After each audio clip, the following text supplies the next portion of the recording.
கனிமிக்க அல்லாஹ்வின் நல்லடியார்களே, நபி ஸல்லல்லாஹு அலைஹி வஸல்லம் அவர்கள் எந்த ஒரு மாதம் வருவதற்கு முன்பதாகவே அல்லாஹ்விடத்தில், யா அல்லாஹ், அந்த மாதத்தை எனக்கு அடையக்கூடிய பாக்கியத்தை தந்தருள்வாயாக என்று கேட்டார்களோ, அத்தகைய மாதத்தில்தான் நாம் ஒன்று சேர்ந்திருக்கிறோம். நாம் அதிகமாகவே பயான்களில் கேட்டிருக்கிறோம், ரஜபுடைய மாதம் வந்தால் நபி ஸல்லல்லாஹு அலைஹி வஸல்லம் அவர்கள், யா அல்லாஹ், ரஜபிலும் ஷாபானிலும் எங்களுக்கு பரக்கத் செய்வாயாக, ரமதானை அடையக்கூடிய நசீபை தந்தருள்வாயாக என்று துஆ செய்திருக்கிறார்கள். நாமும் ரஜபுடைய மாதம் வருகிற பொழுது அதிகமாக துஆ செய்திருக்கிறோம், ரஜபிலும் ஷாபானிலும் யா அல்லாஹ் எங்களுக்கு பரக்கத் செய்வாயாக, ரமதானுடைய மாதத்தை அடையக்கூடிய நசீபை தந்தருள்வாயாக என்று பிரார்த்தனை செய்தோம். நம்முடைய பிரார்த்தனை ஏற்றுக்கொள்ளப்பட்டு நாம் இங்கே ஒன்று சேர்ந்திருக்கிறோம். ஒரு சில மக்களும் நம்மோடு சேர்ந்து துஆ செய்தார்கள். அல்லாஹு ஜல்ல ஷானஹு தஆலா அவர்களுக்கு ரஜபுடைய மாதத்தை அடையக்கூடிய பாக்கியத்தை தந்தான், ஷாபானை அடையக்கூடிய பாக்கியத்தை தந்தான், ஆனால் ரமதானை பெற்றுக்கொள்ளக்கூடிய நசீபை தரவில்லை. ரஜபில் நம்மோடு இருந்த பலரும் தற்பொழுது நம்மை விட்டும் தூரமாகி இருக்கிறார்கள், இறைவனின் அழைப்பை ஏற்றுக்கொண்டிருக்கிறார்கள் என்று சொன்னால், இந்த மாதத்தை அடையக்கூடிய பாக்கியத்தை நாம் பெற்றிருக்கிறோம் என்பதை முதலில் நாம் நினைவில் கொள்ள வேண்டும். கண்ணியமிக்கவர்களே, இந்த மாதம் எப்படிப்பட்ட மாதம் என்பதை பற்றி நமக்கு மத்தியில் நிறைய பேசப்பட்டிருக்கிறது. நினைவு கூறுதலுக்காக வேண்டி அவற்றை நாம் மீண்டும் இங்கே உங்களுக்கு மத்தியில் ஞாபகப்படுத்துகிறோம். நபி ஸல்லல்லாஹு அலைஹி வஸல்லம் அவர்கள் இந்த மாதத்தை 3 விதமாக பிரித்து சொல்லுவார்கள். நாம் அறிந்து வைத்திருக்கிறோம், இந்த மாதத்தின் முதல் 10 நாட்கள் இறைவனுடைய ரஹ்மத்தை, அருளை பெற்றுத்தரக்கூடிய 10 நாட்களாக இருக்கிறது. இரண்டாவது 10 நாட்கள் இறைவனின் பாவ மன்னிப்பை பெற்றுத்தரக்கூடிய 10 நாட்களாக இருக்கிறது. இரண்டாவது 10 நாட்களில் அல்லாஹு ஜல்ல ஷானஹு தஆலா வழங்குகிறான். நாளான ரமலானின் கடைசி 10 நாட்களில் ஹிஜ்பும் மினன் நார் என்று சொல்லப்படக்கூடிய நரக நெருப்பை விட்டும் விடுதலை செய்யக்கூடிய அந்த 10 நாட்களாக அல்லாஹு ஜல்ல ஷானஹு தஆலா அமைத்திருக்கிறான். இந்த நேரத்தில் நாம் பார்க்கக்கூடிய செய்தி என்பது, ஒட்டுமொத்தமாக 30 நாட்களும் சேர்ந்து இறைவனால் நமக்கு வழங்கப்பட்ட பாக்கியம், பரக்கத் என்று நாம் சொல்ல வேண்டும். 3 பத்துகளாய் நபி ஸல்லல்லாஹு அலைஹி வஸல்லம் அவர்கள் இந்த மாதத்தை பிரித்திருந்தாலும் கூட, ஓவரால் ஒட்டுமொத்தமாய் இந்த மாதம் ஒரு பரக்கத் செய்யப்பட்ட ஒரு மாதம். நபி ஸல்லல்லாஹு அலைஹி வஸல்லம் அவர்கள் வேறு வேறு ஹதீஸில் சொல்லும் பொழுது கூட இந்த மாதம் பரக்கத்தான மாதம் என்று சொல்லுவார்கள். ஒரு ஹதீஸில் ஒரு தடவை நபி ஸல்லல்லாஹு அலைஹி வஸல்லம் அவர்கள் ஹஜ்ரத் உமர் ரலியல்லாஹு தஆலா அன்ஹு அவர்கள் உட்பட சஹாபாக்கள் கூடியிருந்த ஒரு மஜ்லிஸில் நபி ஸல்லல்லாஹு அலைஹி வஸல்லம் அவர்கள் சொல்லுவார்கள், மாதா யஸ்தக்பிலுக்கும் ஃபயஸ்தக்பிலூன, அதாவது நீங்கள் எந்த ஒன்றை முன்னோக்கி இருக்கிறீர்கள், தேடிக்கொண்டிருக்கிறீர்கள், ஒரு விஷயம் உங்களை நோக்கி வந்து கொண்டிருக்கிறது என்று சொல்லுவார்கள். அதாவது நீங்கள் எதை தேடுகிறீர்கள், உங்களை நோக்கி எது வந்து கொண்டிருக்கிறது என்று உங்களுக்கு தெரியுமா என்று நபி ஸல்லல்லாஹு அலைஹி வஸல்லம் அவர்கள் கேட்ட பொழுது, ஹஜ்ரத் உமர் ரலியல்லாஹு தஆலா அன்ஹு அவர்கள் ரசூலுல்லாஹி ஸல்லல்லாஹு அலைஹி வஸல்லம் அவர்களிடத்தில் சொல்லுவார்கள், யா ரசூலல்லாஹ், ஏதாவது வஹி வந்து கொண்டிருக்கிறதா, இறைவனின் புறத்திலிருந்து ஏதாவது சிறப்பான ஒரு செய்தி எங்களுக்கு வந்து கொண்டிருக்கிறதா, அதைத்தான் நாங்கள் எதிர்பார்க்க வேண்டும் என்று நீங்கள் சொல்லுகிறீர்களா என்று ஹஜ்ரத் உமர் ரலியல்லாஹு தஆலா அன்ஹு அவர்கள் நபி ஸல்லல்லாஹு அலைஹி வஸல்லம் அவர்களிடத்தில் கேட்ட பொழுது, ரசூலுல்லாஹ் இல்லை என்று சொல்லிவிட்டு மீண்டும் சொல்லுவார்கள், நீங்கள் எந்த ஒன்றை எதிர்பார்க்கிறீர்கள், எந்த ஒன்று வந்து கொண்டிருக்கிறது தெரியுமான்னு கேட்ட பொழுது ஹஜ்ரத் உமர் ரலியல்லாஹு மீண்டும் சொல்லுவார்கள், எதிரிகள் யாராவது வந்து கொண்டிருக்கிறார்களா, நாங்கள் எச்சரிக்கையாக இருக்க வேண்டும் என்று நீங்கள் சொல்ல வருகிறீர்களா என்று கேட்ட பொழுது நபி ஸல்லல்லாஹு அலைஹி வஸல்லம் அவர்கள் இல்லை என்று சொல்லுவார்கள். பிறகு ரசூலுல்லாஹி ஸல்லல்லாஹு அலைஹி வஸல்லம் அவர்கள் சொல்லுவார்கள், ஒரு நாள் நமக்கு முன்னால் வந்து கொண்டிருக்கிறது, இதோ இந்த கிப்லா என்று நபி ஸல்லல்லாஹு அலைஹி வஸல்லம் அவர்கள் கிப்லாவை முன்னோக்கி தன்னுடைய கரங்களை காட்டி ரசூலுல்லாஹி ஸல்லல்லாஹு அலைஹி வஸல்லம் சொல்லுவாங்க, இந்த மாதத்தின் முதல் நாளில் யார் இந்த கிப்லாவை முன்னோக்கி இறைவனை தொழுது கொண்டிருக்கிறார்களோ, இறைவனிடத்தில் பாவ மன்னிப்பு கேட்டுக் கொண்டிருக்கிறார்களோ, அவர்களுக்கு அல்லாஹு ஜல்ல ஷானஹு தஆலா முழுமையான பாவ மன்னிப்பை வழங்குகிறான். அந்த மாதம்தான் நம்மை நோக்கி வந்து கொண்டிருக்கிறது என்று ஹஜ்ரத் ரசூலுல்லாஹி ஸல்லல்லாஹு அலைஹி வஸல்லம் அவர்கள் சொல்லுவார்கள். இந்த மாதத்தின் முதல் நாள் மட்டுமல்ல, ரமலானுடைய முதல் நாள் மட்டுமல்ல சிறப்பான நாள் என்பது, லைலத்துல் கத்ர் மட்டும் அல்ல சிறப்பான நாள் என்பது, இந்த மாதத்தின் ஒவ்வொரு நாளும் ஒவ்வொரு மணித்துளியும் நமக்கு பரக்கத்தையும் ரஹ்மத்தையும் பெற்றுத்தரக்கூடிய நாளாக இருக்கிறது. எனவேதான் நபி ஸல்லல்லாஹு அலைஹி வஸல்லம் அவர்கள் இன்னொரு முறை சஹாபாக்களுக்கு மத்தியில் பேசிக் கொண்டிருக்கிற பொழுது சொல்லுவார்கள், அதாக்கும் ரமலானுன், உங்களுக்கு மத்தியில் ரமலான் வந்திருக்கிறது. அந்த ரமலான் எப்படிப்பட்ட மாதம் என்று சொன்னால், ஃபீஹி, அந்த மாதத்தில் உங்களுக்கு 1000 மாதத்தை விட சிறப்பான ஒரு இரவு இருக்கிறது. அந்த ஒட்டுமொத்த மாதமும் பரக்கத் செய்யப்பட்ட மாதம்னு சொன்னார். இந்த மாதம் பரக்கத்தான மாதம், இதை நீங்கள் நல்லமல்களில் கழித்துக் கொள்ளுங்கள் என்று நபி ஸல்லல்லாஹு அலைஹி வஸல்லம் அவர்கள் சஹாபாக்களுக்கு உபதேசம் செய்ததை ஹதீசுகளின் வாயிலாக நாம் பார்க்கிறோம். நம்மில் நிறைய நபர்கள் இருக்கிறார்கள், ரமலான் வந்தால் சற்றே தங்களை ஆசுவாசப்படுத்தி கொண்டு தொழுகைக்காக, நோன்பிற்காக, இன்ன பிற இபாதத்திற்காக நேரம் கொடுக்கக்கூடிய மக்களாக இருக்கிறார். ஒரு சில மக்கள் தொழுகைக்காக நேரம் கொடுக்கிறார்கள். ஏனைய காலங்களில் போகிற போக்கில் கிடைத்த இடங்களில் தொழுத காலமெல்லாம் போய் ரமலான் வந்தால் தங்களுடைய வேலைகளை, தங்களுடைய வியாபாரங்களை ரமலானுக்காக ஒதுக்கக்கூடிய மக்களும் நமக்கு மத்தியில் இருக்கத்தான் செய்கிறார்கள். இன்னும் ஒரு சில மக்கள் இருக்கிறார்கள், ஏனைய 11 மாதம் எப்படி சாப்பிட்டு கொண்டும் உடுத்தி கொண்டும் தொழுகை இல்லாமல் நோன்பில்லாமல் கழித்தார்களோ, அதே போல இந்த மாதத்தையும் கழிக்கக்கூடிய மக்களும் நமக்கு மத்தியில் இருக்கத்தான் செய்கிறார்கள். அல்லாஹு ஜல்ல ஷானஹு தஆலா யாருக்கு இந்த மாதத்தை பரக்கத்தாக்கி இருக்கிறான் என்பதை கவனிக்க வேண்டும். இந்த மாதம் பரக்கத்தான மாதம் என்பதில் எந்த சந்தேகமும் இல்லை. ஆனால் யாருக்கு இந்த மாதம் பரக்கத்தான ஒரு மாதமாக இருக்கும் என்று பார்க்கிற பொழுது நபி ஸல்லல்லாஹு அலைஹி வஸல்லம் அவர்கள் சொல்லுகிறார்கள், வணக்க வழிபாடுகளால் யார் இந்த மாதத்தை அலங்கரிக்கிறார்களோ, லைலத்துல் கத்ரினுடைய இரவை அடைந்து கொள்ள வேண்டும் என்கிற முனைப்பில் அமல் செய்கிறார்களோ, அவர்களுக்கு இந்த மாதம் பரக்கத் செய்யப்பட்ட மாதம்னு சொல்றார். பரக்கத் என்பது ஒரு சாதாரணமான ஒரு விஷயம் அல்ல. அதை பற்றி நாம் நிறைய பேசியிருக்கிறோம். பல்வேறு தருணங்களில் நாம் நிறைய செய்திகளையும் பரக்கத் குறித்து சொல்லத்தான் செய்திருக்கிறோம். நபி ஸல்லல்லாஹு அலைஹி வஸல்லம் அவர்கள் சொல்லுவார்கள், பரக்கத் என்றால் என்ன, பரக்கத்தான மாதம் என்றால் என்ன என்று பார்க்கிற பொழுது, உங்களுடைய தேவை எந்த ஒன்றை கொண்டு நிறைவேறுகிறதோ அதுதான் பரக்கத்துன்னு சொன்னார். நாம் என்ன நினைக்கிறோம், பரக்கத் செய்யணும், ரிசுக்குல பரக்கத் இருக்கணும், கடையில பரக்கத் இருக்கணும், வீட்டுல பரக்கத் இருக்கணும்னு சொன்னா நம்மிடத்தில் நிறைய பொருளாதாரம் இருந்தால் தான் அது பரக்கத் என்று நாம் நினைத்திருக்கிறோம். கையில நிறைய காசு இருந்தா அல்ஹம்துலில்லாஹ் பரக்கத்தாக இருக்கிறது. வியாபாரம் பரக்கத்தா இருக்குதுன்னு சொல்லணும்னு சொன்னால், நிறைய வருமானம் வந்தால் அது பரக்கத் என்று நாம் நினைத்திருக்கிறோம். ஆனால் நபி ஸல்லல்லாஹு அலைஹி வஸல்லம் அவர்கள் சொல்லுகிற பொழுது, எந்த ஒன்றை கொண்டு உங்களுடைய தேவை பரிபூரணமாக நிறைவேறுகிறதோ அதுதான் பரக்கத். அது குறைவாக இருக்கலாம் அல்லது கூடுதலாக இருக்கலாம். குர்ஆனில் சொல்லுகிற பொழுது பெண் குழந்தைகளை நாம் பரக்கத்தானவர்களாக ஆக்கி இருக்கிறோம்னு சொல்றான். திருக்குர்ஆனில் அல்லாஹு ஜல்ல ஷானஹு தஆலா பெண் குழந்தைகளை பற்றி செய்திகளை சொல்லுகிற பொழுது, வஇதா புஷ்ஷிர அஹதுஹும் பில் உன்ஸா, பெண் குழந்தையை கொண்டு உங்களுக்கு சுப செய்தி சொல்லப்பட்டால், பரக்கத் செய்யப்பட்டால் என்று பேசுகிறான். அப்படியானால் பெண் குழந்தை எப்படி பரக்கத் என்று நாம் பார்க்க வேண்டும். குழந்தைகளை திருமணம் செய்து கொடுக்கிற அந்த வீடுகளை சார்ந்த நபர்களிடத்தில் விசாரித்து பார்த்தால் தெரியும். குழந்தைக்கு வரன் பேசுகிற பொழுது நம்முடைய பெண் குழந்தைகளை திருமணம் செய்ய வேண்டும் என்று அந்த பேச்சை ஆரம்பிக்கிற பொழுது நம்மிடத்தில் பொருளாதாரம் குறைவாக இருக்கும். நகை இருக்காது, நட்டு இருக்காது. குழந்தைகளுக்கான சீர்சனத்திகள் முதற்கொண்டு எந்த ஒரு தேவையும் நமக்கு முன்னால் இருக்காது. நாம் எப்படி அந்த திருமணத்தை செய்து முடிப்போம் என்று தெரியாமல் பெற்றோர்கள் நிற்பார்கள். ஆனால் காலங்கள் செல்ல செல்ல அல்லாஹ் அந்த குழந்தைகளின் விஷயத்தில் பரக்கத்தை தருவான். திருமணம் முடிந்ததற்கு பின்னால் பெண் வீட்டை சார்ந்தவர்களிடத்தில், குறிப்பாக பெண்களின் பெற்றோர்களிடத்தில் கேட்கிற பொழுது, நீங்கள் எப்படி திருமணத்தை முழுமையாக செய்து முடித்தீர்கள் என்று கேட்டால் தெரியவில்லை, எப்படி ஆரம்பித்தோம் என்றும் தெரியவில்லை, எப்படி முடித்தோம் என்றும் தெரியவில்லை, இறைவன் ஏதோ ஒரு விதத்தில் காரியத்தை நடத்தி முடித்திருக்கிறான் என்று சொல்லக்கூடிய நிறைய பெற்றோர்களை நம்மால் பார்க்க முடியும்.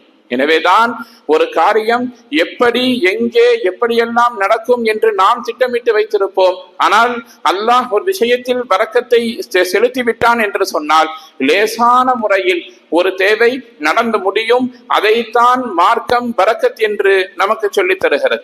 இரண்டாவது, நபி ஸல்லல்லாஹு அலைஹி வஸல்லம் அவர்கள் பரக்கத் என்றால் என்ன என்று பேசுகிற பொழுது ரசூலுல்லாஹி ஸல்லல்லாஹு அலைஹி வஸல்லம் சொல்லுவார்கள், எந்த ஒரு சூழ்நிலையில் நீங்கள் பிரச்சனை இல்லாமல் சிக்கல் இல்லாமல் இருக்கிறீர்களோ அந்த விஷயம் பரக்கத்தானதுன்னு சொல்றார்.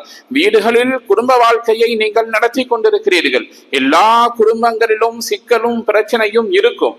ஆனால் நாம் எதிர்கொள்ள முடியாத அளவிற்கு நமக்கு சிக்கலும் சிரமமும் வருகிறதுன்னு சொன்னா கவனிக்க வேண்டும், அந்த வீட்டில் பரக்கத் எடுக்கப்பட்டு விட்டது என்று பொருள்.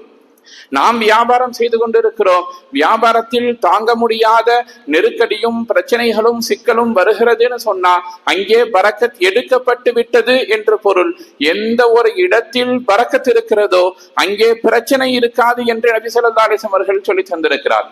நிம்மதியான வாழ்வும் நிம்மதியான வியாபாரமும் நிம்மதியான நடைமுறையும் யார் பெற்றுக் கொள்ளுகிறார்களோ அவர்கள் பரக்கத் செய்யப்பட்டவர்கள் என்று ரசூலுல்லாஹி ஸல்லல்லாஹு அலைஹி வஸல்லம் அவர்கள் சொல்லியிருக்கிறார்கள் என்று சொன்னால், இத்தகைய பரக்கத்தை பெற்றுத்தரக்கூடிய மாதத்தில் தான் நாம் அமர்ந்திருக்கிறோம் என்பதை நாம் கவனத்தில் கொள்ள வேண்டும். ஒரு பரக்கத்தான சூழ்நிலை என்பது நமக்கு மத்தியில் ஒரு பெரும் நல்ல மாற்றத்தை தரும், அதுதான் பரக்கத் என்றும் இமாம்கள் சொல்லித் தருகிறார். ஒருவர் இறைவனுடைய அருளால் சூழப்பட்டிருக்கிறார் என்று சொன்னால் அவரிடத்தில் நல்ல ஒரு மாற்றம் இருக்கும். ஈமானின் நிலை என்பது எல்லா மனிதர்களுக்கும் எல்லா சூழ்நிலையிலும் ஒரே மாதிரியான அமைப்பை கொண்டிருக்காது. ஈமான் எல்லா நேரத்திலேயும், இறையச்சம் என்பது எல்லா நேரத்திலேயும் ஒரே மாதிரியாக நம்முடைய மனதில் இறைவனுடைய அச்சத்தோடு வாழ்ந்து கொண்டே இருக்கிறோம் என்று சொன்னால் நிச்சயம் நாம் மலக்காகத்தான் இருக்க முடியும். மனிதன் என்பவன் ஏதாவது ஒரு சூழ்நிலையில் இறைவனுடைய சிந்தனையும் இறையச்சமும் மேலோங்கி இருக்கும், ஒரு சில நேரத்தில் அவைகள் குறைவாக இருக்கும். இமாம்கள் சொல்லுகிறார்கள், உங்களுடைய மனதில் இறைவனின் பால் தேட்டங்கள் அதிகமாகிற பொழுது, வாழ்க்கையில் உங்களை சூழ்ந்திருக்கிற பாவங்களில் உங்களுக்கு மாற்றம் ஏற்படுகிற பொழுது விளங்கிக் கொள்ளுங்கள், உங்களுடைய வாழ்வு பரக்கத் செய்யப்பட்ட வாழ்வு என்று இமாம்கள் நமக்கு சொல்லித் தருகிறார்கள். சஹாபாக்களுடைய வாழ்க்கை குறித்து நிறைய வரலாறுகள் நமக்கு படிப்படையான வரலாறுகளாக இருக்கிறது. ஹஸ்ரத் அப்துல்லாஹ் இப்னு சஅத் இப்னு அபி சரஹ் என்று சொல்லப்படக்கூடிய ஒரு சஹாபியின் வரலாறை சமீபத்தில் நாம் நினைவு கூர்ந்திருந்தோம். மாற்றத்திற்கான வரலாறு என்று பார்க்கிற பொழுது முதன்மையாக இந்த சஹாபியின் வரலாறு நமக்கு மத்தியில் பேசப்படும். யார் இந்த சஹாபி? இவர் ஆரம்ப காலகட்டத்தில் இஸ்லாத்தை ஏற்றுக்கொண்டவர், காத்திபுல் வஹி என்று சொல்லப்படக்கூடிய இறை செய்தியை எழுதக்கூடிய நபராக இருந்தார். காலம் எவ்வளவு மோசமாக ஒரு சில மக்களுக்கு நடந்து கொள்ளும் என்பதற்கு இவரும் ஒரு உதாரணம். அல்லாஹு ஜல்ல ஷானஹு தஆலா ஒரு இறைவசனத்தை இறக்குகிறான். பெண்ணினுடைய அந்த கருப்பையில் அந்த மனிதனுடைய உருவம் எப்படி உருவாகிறது என்பது குறித்த அந்த இறைவசனம் இறங்குகின்ற பொழுது நபி ஸல்லல்லாஹு அலைஹி வஸல்லம் அவர்கள் அதை சொல்லி இந்த சஹாபியிடத்தில் எழுத சொல்லுகிறார்கள். இந்த சஹாபி எழுதுகிறார். எழுதி கொண்டிருக்கக்கூடிய சூழ்நிலையில் அந்த இறைவசனம் முடியக்கூடிய நேரத்திலே ஃபதபாரக்கல்லாஹு அஹ்ஸனல் ஹாலிகீன் என்கிற அந்த வார்த்தையை தவறுதலாக யதார்த்தமாக இந்த சஹாபி சொல்லுகிற பொழுது நபி ஸல்லல்லாஹு அலைஹி வஸல்லம் சொல்லுவாங்க, ஹாகதா நஸல, இவ்வாறுதான் இந்த இறைவசனம் இறக்கப்பட்டு இருக்கிறது, இதை நீ அப்படியே எழுதிக்கொள் என்று சொன்ன பொழுது அவருடைய மனதில் ஷைத்தான் ஒரு விதையை ஊன்றுகிறார். என்னன்னு சொன்னா, நாம் சொன்ன வசனம் திருமறையில் வசனமாக இருக்கிறதுன்னு சொன்னா நாம் எவ்வளவு உயர்வான ஒரு அந்தஸ்தில் இருக்கிறோம் என்கிற அந்த சிந்தனை வந்த பொழுது அந்த சஹாபி வழி தவறுகிறார், தன்னுடைய தடத்தை விட்டும் மாறுகிறார், மார்க்கத்தை விட்டும் வெளியேறக்கூடிய அளவிற்கு அவர் முற்படுகிற பொழுது மக்களிடத்தில் போய் சொல்லுகிறார், நான் சொல்லுவதைத்தான் முஹம்மது ஸல்லல்லாஹு அலைஹி வஸல்லம் அவர்கள் வேதம் என்கிற பெயரில் மக்களிடத்தில் சொல்லிக் கொண்டிருக்கிறார்கள் என்று மார்க்கத்திற்கு எதிராக இந்த மனிதர் யார்? அப்துல்லாஹ் இப்னு சஅத் இப்னு அபி சரஹ் என்கிற அந்த சஹாபி மக்களுக்கு மத்தியில் போய் கடுமையான குழப்பத்தை ஏற்படுத்தி இஸ்லாத்தை விட்டும் வெளியேறுகிறார். ஒரு சூழ்நிலை, காலங்கள் மாறுகிறது. நபி ஸல்லல்லாஹு அலைஹி வஸல்லம் அவர்கள் மக்காவை வெற்றி கொள்ளுகிற பொழுது ஒரு சில குறிப்பிட்ட மனிதர்களை கொன்றுவிட வேண்டும் என்று அவர்களுக்கு மரண தண்டனை விதித்தார்கள். அதில் இந்த மனிதரும் ஒருவர். இவரை எங்கு கண்டாலும் நீங்கள் கொன்று விட வேண்டும், எங்கே பார்த்தாலும் கொலை செய்ய வேண்டும், அவர் காபாவில் இருந்தாலும் சரி, அவருடைய வீட்டில் இருந்தாலும் சரி, அவரை கொல்லுங்கள் என்று நபி ஸல்லல்லாஹு அலைஹி வஸல்லம் அவர்கள் இந்த மனிதருக்கு எதிராக மரண தண்டனை விதித்திருந்தார்கள்.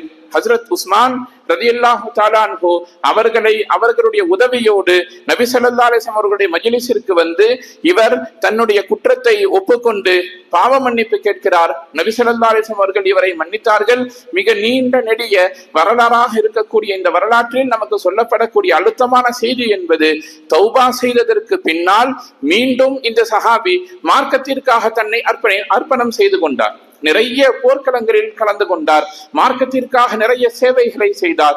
ஒரு கட்டத்தில் தன்னுடைய வாழ்நாளில் ஒரு சில பகுதிகளுக்கு கவர்னராக கூட இவர் நியமிக்கப்பட்டிருக்கிறார் என்று இவருடைய வரலாறை குறித்து எழுதுகிற பொழுது ஹதீசுகளில் எழுதப்பட்டிருக்கிறது. எனவே இத்தகைய மாற்றம் என்பது நம்முடைய மனதிலும் நம்முடைய உடலளவிலும் நமக்கு வர வேண்டும் என்று சொன்னால், நல்லமல்களின் விஷயத்தில் நமக்கு மாற்றம் வர வேண்டும் என்றால், பரக்கத்து பொருந்திய இந்த ரமதானுடைய மாதத்தை நாம் நன்மைகளால் அலங்கரிக்க வேண்டும், மிகச் சரியாக பயன்படுத்திக் கொள்ள வேண்டும். அல்லாஹு ஜல்ல ஷானுஹு தஆலா மனிதர்களை 2 அடிப்படையின் கீழ் படைத்திருக்கிறார். நாம் ஒன்று நம்முடைய உடல் என்கிற ஒரு அமைப்பு, இரண்டாவது ரூஹ் என்று சொல்லப்படக்கூடிய ஒரு அமைப்பு. இந்த இரண்டும் சேர்ந்ததுதான் மனிதன். மனிதன் என்பவன் யார்? உடல் இருக்கும், அந்த உடலுக்குள்ளால் உயிர் இருக்கும், இரண்டும் சேர்ந்தவன் தான் மனிதன். இப்படித்தான் அல்லாஹு ஜல்ல ஷானஹு தஆலா நம்மை படைத்திருக்கிறார். நாம் கவனிக்க வேண்டிய செய்தி, நம்முடைய உடல் சார்ந்த தேவைகளுக்கு அல்லாஹு ஜல்ல ஷானஹு தஆலா இந்த உடலை எதில் படைத்தானோ அதிலேயே அதற்கான தேவையை வைத்திருக்கிறார். உடலுக்கு என்ன தேவை? உணவு தேவை. உடலை அல்லாஹ் எதிலிருந்து படைத்தான்? மண்ணிலிருந்து படைத்தான். உடலுக்கான உணவு மண்ணிலிருந்து கிடைக்கிறது. உடலுக்கான அந்த ஒதுங்கக்கூடிய வீடு என்பது மண்ணிலிருந்து கிடைக்கிறது. உடலுக்கான நோய் என்று வந்தால் அந்த நோய்க்கான நிவாரணம் என்பதும் மண்ணிலிருந்தே கிடைக்கிறது. இப்படியாக மண்ணிலிருந்து படைக்கப்பட்ட உடலுக்கு அல்லாஹு ஜல்ல ஷானஹு தஆலா மண்ணில் எல்லா தேவைகளையும் வைத்திருப்பதை போல உயிருக்கு அல்லாஹு ஜல்ல ஷானஹு தஆலா, நம்முடைய ஆன்மாவிற்கும் நம்முடைய ரூஹுக்கும் அல்லாஹு ஜல்ல ஷானஹு தஆலா ஒரு தேவை ஏற்படுகிற பொழுது அதை தன்னுடைய கரத்தில் வைத்திருக்கிறான். ரூஹ் என்பது மண்ணில் படைக்கப்பட்டது அல்ல. அந்த ரூஹ் எதில் படைக்கப்பட்டது, எப்படி படைக்கப்பட்டது என்பது குறித்து சஹாபாக்கள் கேட்ட பொழுது நபி ஸல்லல்லாஹு அலைஹி வஸல்லம் அவர்களுக்கு அல்லாஹ் பேசிய செய்தி என்ன? யஸ்அலூனக அனிர் ரூஹ், ரூஹை குறித்து, உயிரை குறித்து, ஆன்மாவை குறித்து நபியே உங்களிடத்தில் மக்கள் கேட்கிறார்கள். குலிர் ரூஹு மின் அம்ரி ரப்பி, ரூஹ் என்பது, ஆன்மா என்பது அது இறைவனுடைய கட்டளையின் கீழ் இருக்கிறது, இறைவனின் பொறுப்பில் இருக்கிறது. அதை பற்றி நீங்கள் தெரிந்து கொள்ள வேண்டிய அவசியம் இல்லை, அது என்னுடைய பொறுப்பு என்று அல்லாஹ் அதை தன்னுடைய கரத்தில் வைத்திருக்கிறார். நாம் நம்முடைய மனதிற்கு நிம்மதி இல்லை என்று தேடுகிற பொழுது அந்த நிம்மதியை துன்யாவில் தேடுவதில் எந்த பயனும் இல்லை. என்ன காரணம்? நிம்மதி என்பது ஆன்மா சம்பந்தப்பட்ட ஒரு விஷயம். நாம் விலை உயர்வான ஒரு கட்டிலையும் மெத்தையையும் வாங்கி உயர்தரமான ஒரு வீட்டில் குளுமையான சூழ்நிலையில் படுக்கிறோம், தூக்கத்தை நாடுகிறோம். ஆனால் அந்த உறக்கத்தில் நிம்மதி இல்லை. நாம் படுக்கையை வாங்கலாம், நிம்மதியை எங்கிருந்து வாங்குவது என்று பார்க்கிற பொழுது அந்த நிம்மதி அந்த ஆன்மாவிற்கு எங்கிருந்து கிடைக்கும்? இறைவனின் புறத்திலிருந்து தான் கிடைக்கும். எனவேதான் அல்லாஹு ஜல்ல ஷானஹு தஆலா இது மாதிரியான பரக்கத் பொருந்திய காலகட்டங்களை நமக்கு தருகிறார். இந்த நோன்பு ஒரு பரக்கத்தான விஷயம். சஹர் செய்ய இன்னஃபி சுஹூரி பரக்கத்துன், நபி ஸல்லல்லாஹு அலைஹி வஸல்லம் சொல்றாங்க, சஹருடைய விஷயம், நீங்கள் சஹர் சஹர் செய்வதில் பரக்கத் இருக்கிறது. நீங்கள் அந்த குர்ஆனில் பரக்கத் இருக்கிறது. நீங்கள் நோன்பு நோற்றுக் கொள்ளுங்கள், அந்த நோன்பில் பரக்கத் இருக்கிறது. நீங்கள் தஸ்பீஹ் செய்வதன் மூலம் உங்களுடைய ஆன்மா அமைதி பெறுகிறது. அல்லாஹு ஜல்ல ஷானஹு தஆலா திருமறையில் பேசுகிற பொழுது நிச்சயமாக வதக்கிர் ஃபஇன்ன ஸிக்ரா தன்ஃபஉல் முஃமினீன், நிச்சயமாக இறைவனுடைய சிந்தனை என்பது உங்களுக்கு பலன் தரும் என்று சொன்னால் எல்லா விதத்திலும் பலன் தரும். நிம்மதி இல்லாதவர்கள் திக்ர் செய்கிற பொழுது நிம்மதி கிடைக்கும். தேவையுள்ளவர்கள் திக்ர் செய்கிற பொழுது அவர்களின் தேவை இறைவனால் நிறைவேற்றி தரப்படும். எனவே நாம் சாதாரணமான மாதத்தில் இருக்கிறோம் என்பதை மட்டும் நம்முடைய மனதில் நாம் ஒருபோதும் நினைத்து விடக்கூடாது. ஆகச்சிறந்த ஒரு மாதத்தில், ஆகச்சிறந்த ஒரு நாட்களில் நாம் இங்கே ஒன்று கூடியிருக்கிறோம். நாம் வெறுமனே நல்லமல்களின் பால் மட்டுமே நம்முடைய சிந்தனையை வைத்திருக்க வேண்டிய ஒரு மாதத்தில் இருக்கிறோம். அடிக்கடி சொல்லக்கூடிய விஷயம்தான், யதார்த்தமாக ஒரு மனிதனுடைய தேட்டம் என்பது இபாதத்தின் பால் திரும்பக்கூடிய மாதமாகத்தான் இந்த மாதத்தை அல்லாஹ் அமைத்திருக்கிறார். சாதாரண காலங்களில் இதே பள்ளிவாசலை நாம் கடந்து சென்றிருப்போம். ஆனால் ரமதானுடைய மாதங்களில் பள்ளியை காணுகிற பொழுது இனம் புரியாத ஒரு ஈர்ப்பும் ஒரு தேட்டமும் ஒரு முஃமினுடைய மனதில் யதார்த்தமாய் எழக்கூடிய மாதம் இந்த ஒரு மாதம். எனவேதான் முடிந்த அளவிற்கு நம்மால் நல்லமல்களை அதிகம் சேமித்து வைத்துக் கொள்ள வேண்டும். சஹாபாக்களுடைய காலகட்டங்களில் ரமதானை சந்தித்து விட்டு இறந்துவிட்ட ஒரு சஹாபி ஷஹீதை விட உயர்வான அந்தஸ்தை பெற்ற வரலாறுகள் எல்லாம் நமக்கு மத்தியில் பேசப்பட்டுதான் இருக்கிறது. எனவே தன்னுடைய ஆயுளில் ஒரு மனிதன் ஒரு ரமதானை பயனுள்ளதாக கழிக்கிற பொழுது அது அவனுடைய 86 வருட உழைப்பாக மாறி போகிறது. ஒரு நாள், அந்த லைலத்துல் கத்ரினுடைய அந்த ஒரு நாள் என்பது அவனுக்கு அல்ஃபி ஷஹர் 1000 மாதங்களை விட சிறந்த ஒரு மாதமாக இருக்கிறது என்று சொன்னால், நாம் இந்த மாதத்தை எப்படி பயனுள்ளதாக ஆக்க வேண்டும் என்பதில் அதிகம் கவனம் செலுத்த வேண்டும். இந்த நோன்பு என்பது பல்வேறு மக்களுக்கு பழக்க வழக்கங்களாக மாறியிருப்பதை நாம் பார்க்கிறோம்.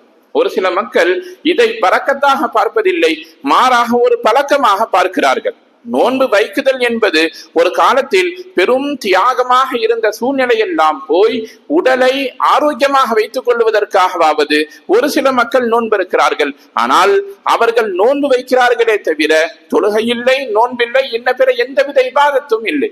வெறுமனே பசித்திருக்கிறார்கள். கேட்கிற பொழுது உடலுக்கு ஆரோக்கியம் என்று நினைத்துக் கொண்டிருக்கிறார்கள். வெறும் நோன்பு வைப்பதன் மூலம் மட்டுமே ஒரு மனிதன் இறைவனின் நெருக்கத்தை பெற்றுவிட முடியாது என்பதை ஹதீஸ் நமக்கு சொல்லித் தருகிறது. நபி ஸல்லல்லாஹு அலைஹி வஸல்லம் சொல்றாங்க, மல்லம் யதா கௌல ஸூரி வல் அமலி ஸூ, யார் ஒருவர் நோன்பு வைத்ததற்கு பின்னால் கெட்ட பேச்சுகளையும் இன்னும் கெட்ட காரியங்களையும் விட்டு அவர் விலகி கொள்ளவில்லையோ, அவர் பசித்திருப்பதற்கும் அவர் தாகித்திருப்பதற்கும் அல்லாஹ்விற்கு எந்த விதமான தேவையும் இல்லைன்னு ரசூலுல்லாஹி ஸல்லல்லாஹு அலைஹி வஸல்லம் அவர்கள் சொல்லி இருக்கிறார்கள் சொன்னால், நோன்பு என்பது வெறும் வயிற்றை காயப்போடுவது மட்டுமல்ல. உண்மையான ஒரு மனிதனுடைய இரையச்சம் மிக்க நோன்பு என்பது ஒவ்வொரு உறுப்பிலிருந்தும் வெளிப்பட வேண்டும். வயிற்றை உணவை விட்டும் நீக்கி வைப்பது அல்ல நோன்பு என்பது. தவறான விஷயங்களை பார்க்காமல் நம்முடைய கண்ணை நாம் பாதுகாத்துக் கொள்வது கண்களிலிருந்து வெளிப்படக்கூடிய நோன்பு என்று இமாம்கள் சொல்லி தருகிறார். இறைவனால் தடுக்கப்பட்ட காரியங்களை விட்டும் நம்முடைய கரங்களையும் நம்முடைய கால்களையும் நாம் நீக்கிக் கொள்ளுகிற பொழுது அந்த உறுப்புகள் செய்யக்கூடிய நோன்பு என்ற அந்த உறுப்புகளை குறித்து இமாம்கள் நமக்கு சொல்லித் தருகிறார்கள். நோன்பு வைத்திருக்கிறோம், கெட்ட விஷயங்களை பேசுகிறோம், பொய் பேசுகிறோம், புறம் பேசுகிறோம், பிற மக்களை பற்றி இழிவாக பேசுகிறோம் என்று சொன்னால் அந்த நோன்பு நிச்சயம் பரிபூரணமான ஒரு நோன்பாக இருக்கவே முடியாது.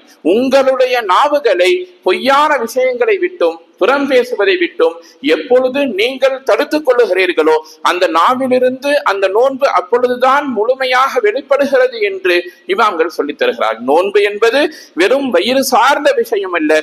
ஒவ்வொரு உறுப்பிற்கும் எப்படி சதகா இருக்கிறது என்று ரசூலுல்லாஹ் சொல்லி இருக்கிறார்களோ அதுபோல ஒவ்வொரு உறுப்புக்கும் நமக்கு நோன்பு என்பது இருக்கிறது. வியாபாரத்தை மிகச்சரியாக செய்ய வேண்டும், குடும்பத்தை மிகச்சரியாக நடத்த வேண்டும், குடும்பத்தில் பரக்கத்து இருக்க வேண்டும், வியாபாரம் பரக்கத்தாக இருக்க வேண்டும், உலகில் கண்ணியமாக நாம் வாழ வேண்டும் என்று ஒரு மனிதன் நாடுகிறான் என்று சொன்னால் நோன்பும் நோன்பு சார்ந்த தாற்பயமும் வாழ்நாளில் எல்லா நேரத்திலேயும் அவனிடத்தில் வெளிப்பட வேண்டும் என்பதுதான் இஸ்லாம் நம்மிடத்திலிருந்து எதிர்பார்க்கக்கூடிய அம்சம்.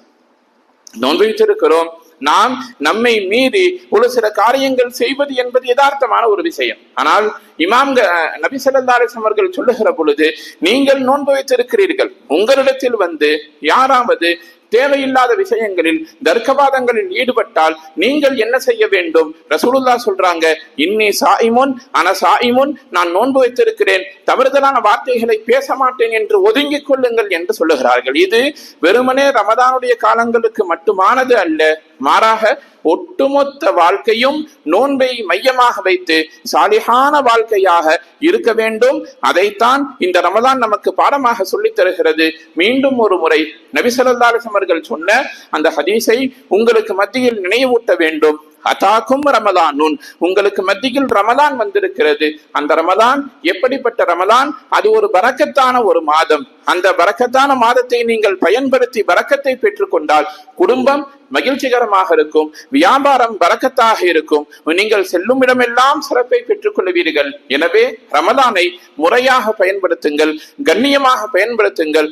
நோன்பும் நோன்பு சார்ந்த விஷயங்களும் இந்த சமூகத்தால் மரியாதையானதாக கண்ணியமானதாக பார்க்கப்பட வேண்டும். அல்லாஹு ஜல்ல ஷானஹு தஆலா நம்மில் நோன்பு நோற்றவர்களுடைய நோன்பை பரிபூர்ணமாக கபூல் செய்வதோடு நிர்பந்தமான சூழ்நிலைகளால் யாரெல்லாம் நோன்பு நோக்க முடியாமல் ஃபிதியா கொடுக்க முடியாமலும் இருக்கிறார்களோ அல்லாஹு ஜல்ல ஷானஹு தஆலா அவர்களுடைய தங்கரங்களையும் கபூல் செய்வானாக. எதிர்வரக்கூடிய காலகட்டங்களில் பரிபூர்ணமாய் நோன்பு நோக்கக்கூடிய நல்ல நசீபையும் தௌஃபீகையும் அல்லாஹ் நம் அனைவருக்கும் தந்து நல்லொருள் புரிவானாக. ரமலானுடைய மாதத்தை மையப்படுத்தி அல்லாஹு ஜல்ல ஷானஹு தஆலா என்னவெல்லாம் ஹைறுகளையும் பரக்கத்துகளையும் இந்த துன்யாவிற்கு இறக்குகிறானோ அந்த எல்லா ஹைறு பரக்கத்துகளையும் பரிபூர்ணமாய் அடையக்கூடிய நல்லதொரு தௌஃபீக்கை நம் அனைவருக்கும் தந்து நல்லொருள் புரிவானாக. வாஹிரு தஅவானா அனில் ஹம்துலில்லாஹி ரப்பில் ஆலமீன்.